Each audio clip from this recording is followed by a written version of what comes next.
Looking back, 2 years ago, I went with Jesus already. Sometimes I said to myself, what if I did not negotiate to Jesus that I'm gonna come back?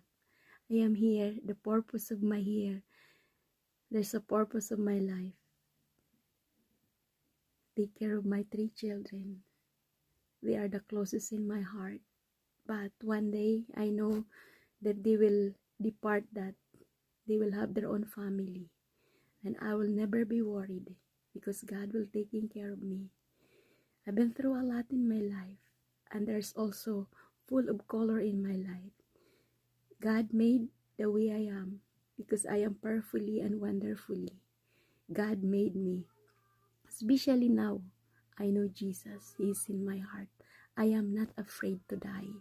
I will never be afraid anymore.